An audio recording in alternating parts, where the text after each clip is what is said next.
Hello YouTube, this is Asmodeus bringing you the T34 Tier 8 American Premium Heavy. For the older players that still remember it as the Tier 9 American Heavy before it got replaced with, what was it called? This is embarrassing. The M103. For those of you that remembered, it was T29, T32, T34, and the T30. Since then, things have changed.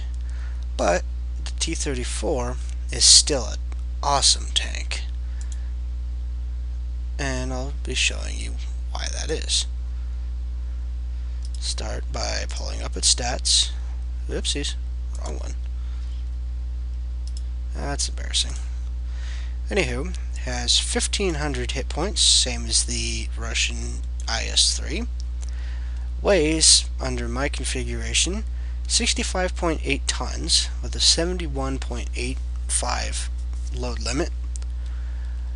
810 horsepower engine, which is kind of weak for how heavy the tank is, but on the flat, given enough time, it will reach that 35 kilometer speed limit. Downfall for it being is its low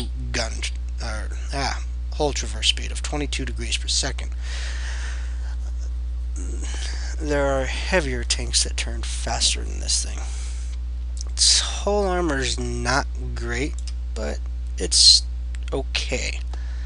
It's the same as it is in the T32 and the T29 at 102 millimeters thick at the front, 76 on the side, and 51 on the rear. Horrible armor on the hull, but it has that awesome 279mm frontal turret armor, and most of that being that monstrous gun mantlet. 127 at the side and 203 at the rear. Wow, that thing has got a very thick rear turret armor, which is surprising. And I know there are heavy tanks that wish they had that at the front of their hull. Turret turns very slowly, 18 degrees per second. It's just as fast as the Hellcat. But the T34 does have a good view range of 360 meters with a phenomenal 745 meters signal range.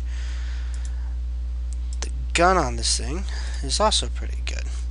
The 120mm T53A1 fires once every 15 seconds with 100% crew. My crew isn't quite there yet.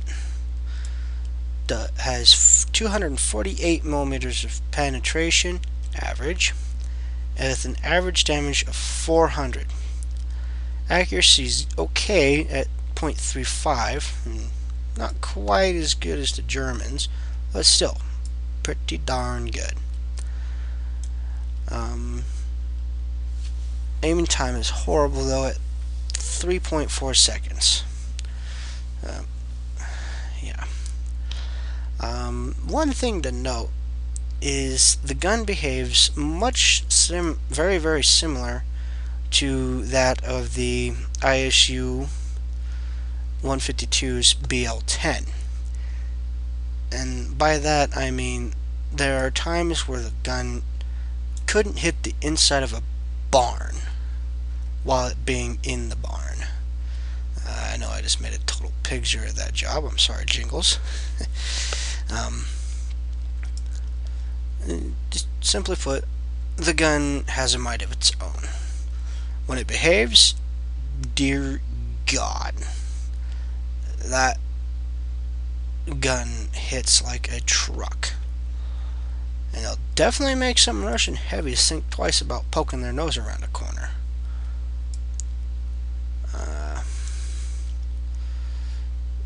For equipment, I have the rammer, ventilation, and gun laying drive.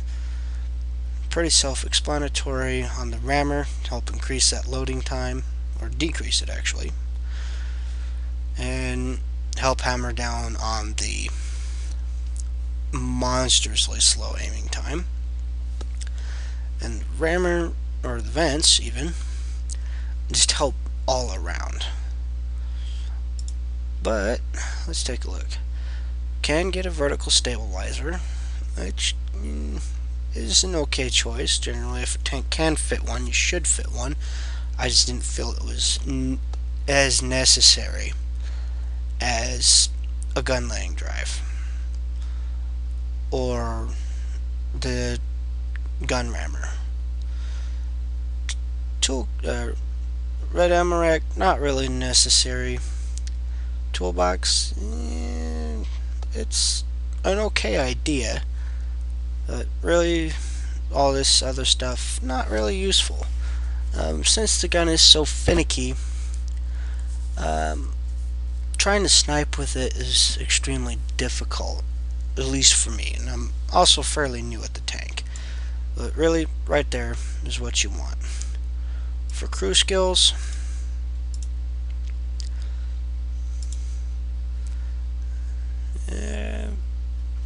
all these are perks and don't come into play until they're 100%.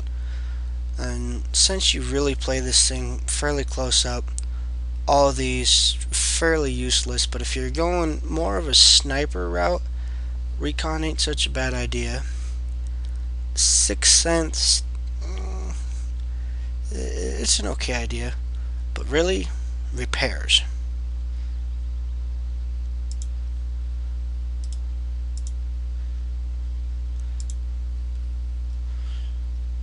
For the gunner, I would suggest Snapshot. Gun doesn't really take much damage, so armor kind of pointless. And repairs. For the driver, oh boys, there are a bunch of skills of his that will come in handy. Off-road driving. Really don't suggest smooth ride. This thing should not be firing on the move. Clutch braking would also be a good one. Controlled impact, not so much. You don't really have the whole armor for ramming, especially against other heavy tanks. And repairs. Radio operators skills. If you're going as a sniper, situational awareness would be a good one. And repairs. Loader, at least one of them, save storage, the other repairs. Mostly you want repairs on this thing because it's so slow, and if you get tracked, it takes forever to get those tracks back up. If you're going more for a sniper type, camo wouldn't be such a bad idea either on any of these guys, but mostly repairs. So that pretty much sums that up. Weak points, lower glacis, very tough to hit and very well angled. Upper hole is fairly bouncy, especially if you angle it about like so. As for the weak spots, machine gunner's ball right there.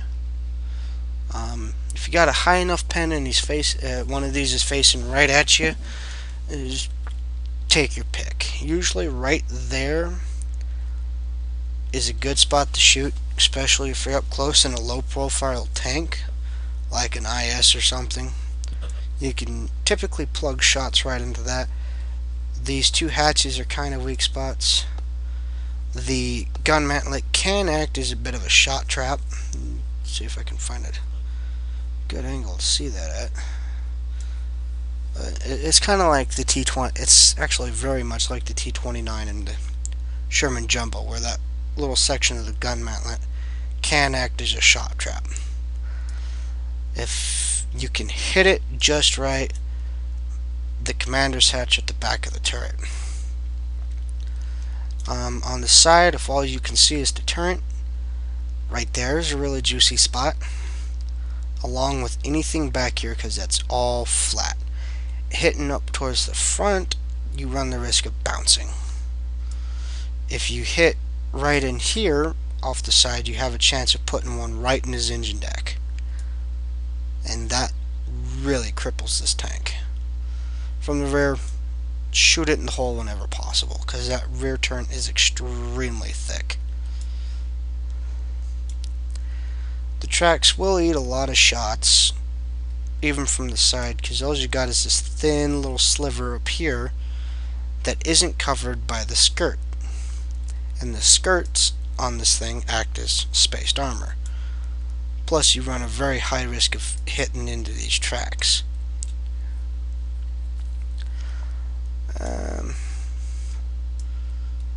That pretty much sums that up. So let's hop into a game. I do apologize that you really can't hear much of the game, and that's because of the setup I have. Everything that I do for recording these videos, audio-wise, is all done through a headset, and the mic doesn't pick up the sound very well from the headset because it's all one unit. But maybe in the future I'll be able to pick up something that will allow me to record my voice and everything else going on.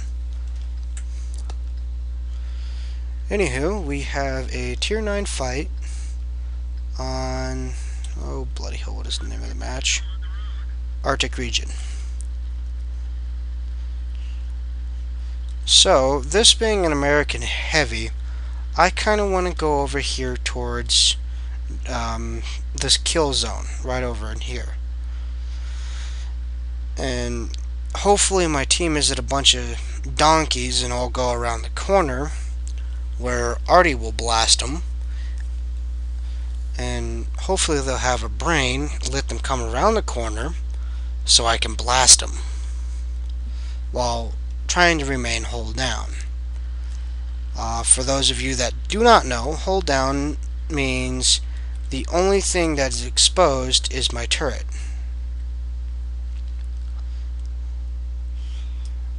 And the turret is where the heaviest armor is on this tank. Now unfortunately this little T71 is right about where I want to be. And our E75 and ISU 152 are being donkeys. But I'm not going to tell him that. I'm going to let him figure that out for himself.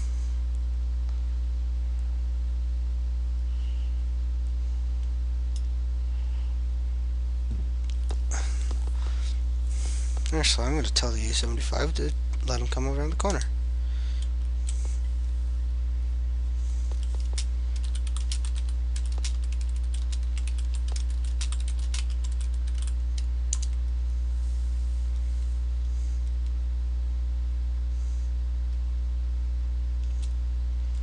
Unfortunately, this ISU is in a spot that limits what I can do without exposing myself to artillery. So because of my teammates, I have to move outside of a hold down and already safe position. Because if I remember right, artillery can hit me here.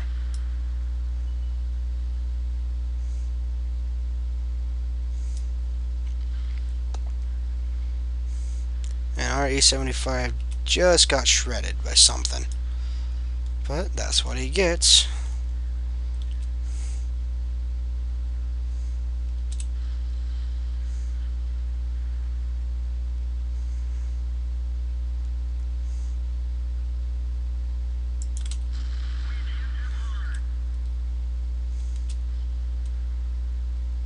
Well, that'll make him think twice.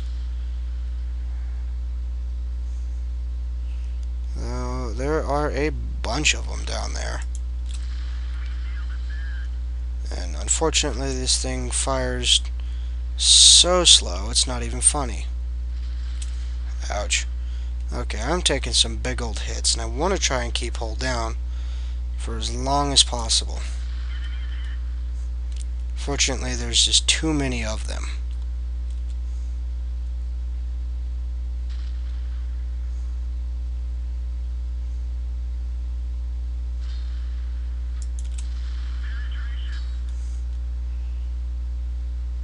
I cannot stem this tide. Thankfully, they've found something else to shoot at. Tiger E75. Oh boy. This is not looking so well, and that's what happens. Well, we tried. Did 1,586 damage, which is actually very low. T34 is doing what he can. KV5's coming around. T71 just got lit big time. Looks like we're capping, and we've got all their team huddled into this corner. So maybe our death was able to slow down the enemy just enough for our team to capture and come around. And T54 is maybe a bit premature on the celebration. Hard to say, really. But things are looking good.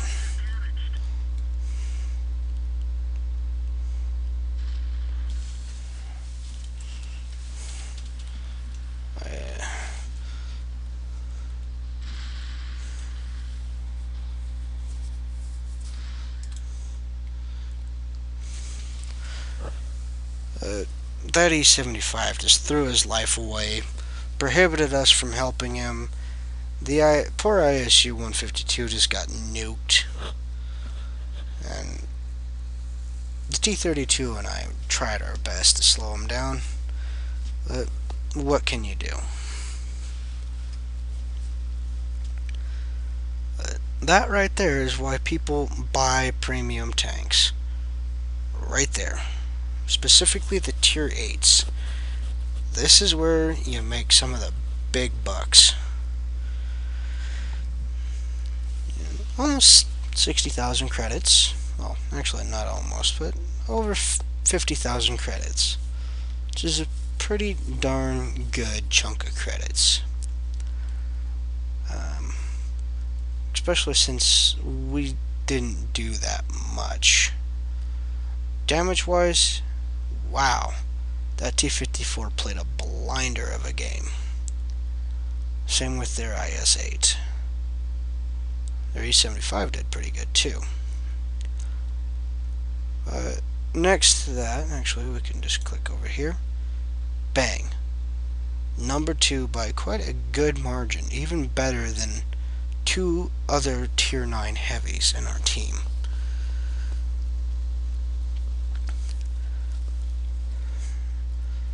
And I think we got enough time for one more match, so let's hop to it.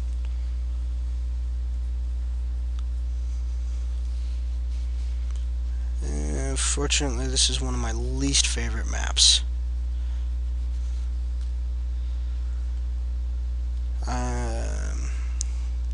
Typically, I have very poor games on this map, especially if I spawn on the south end. Mostly because everybody lemmings for the town, which is that little red circle there on the top right map. That's normally where everybody goes to die. Unfortunately, oh wait, I am on the north side of the map. Unfortunately though, I am in a top tier heavy, so I have a responsibility to the team to go down there.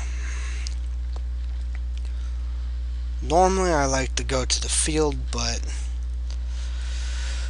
top tier heavy, you got a job to do, even if that job sucks.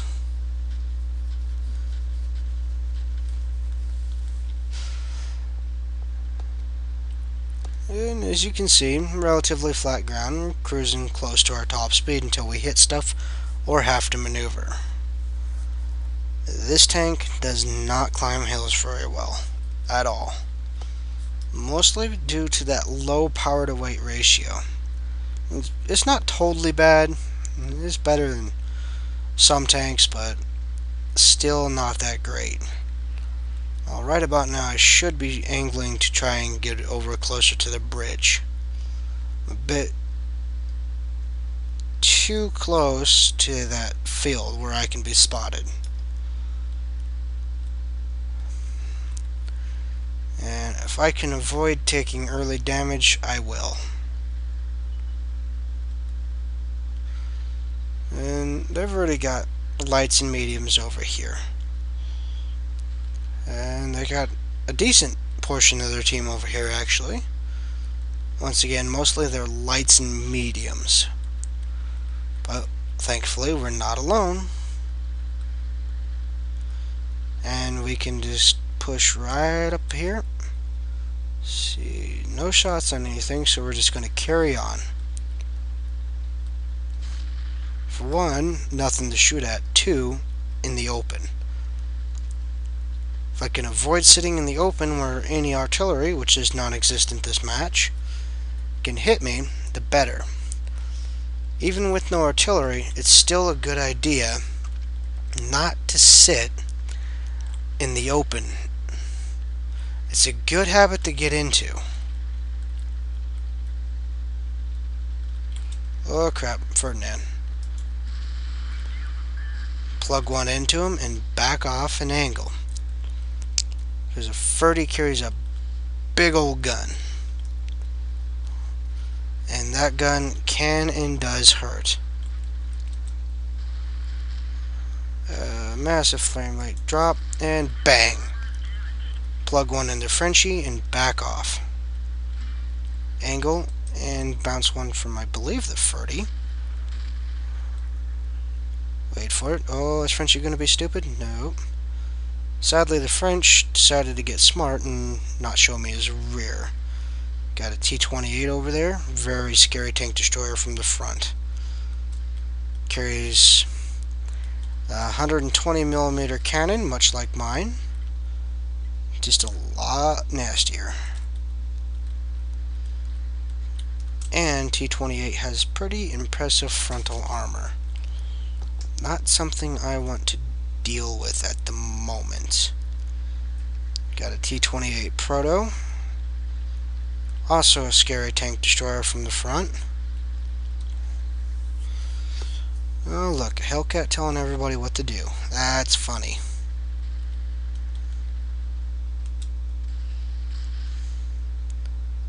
Let's see. Nope, Ferdinand's going to back off. Can't clip the top of his turret.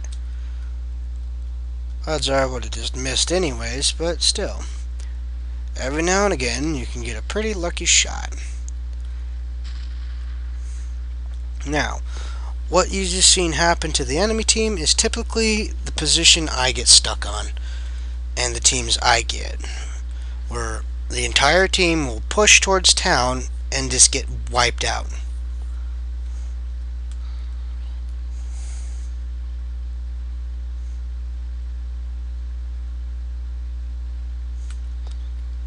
While the majority of the enemy team will remain vastly unscathed. Fortunately, we didn't do too awful much this game, but oh well. Take what you can get.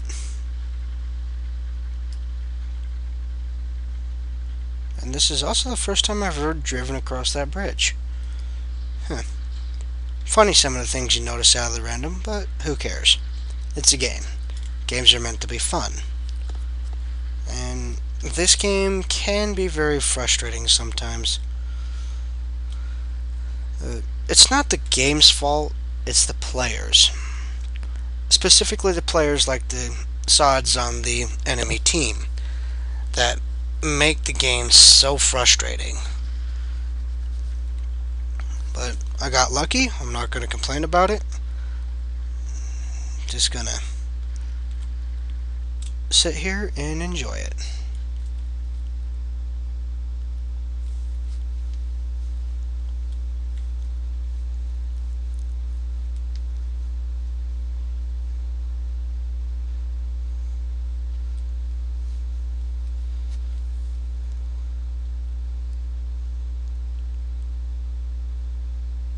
Still a pretty impressive plug of credits, even though we didn't do much. It's still a lot of credits. T34 American Tier 8 Heavy.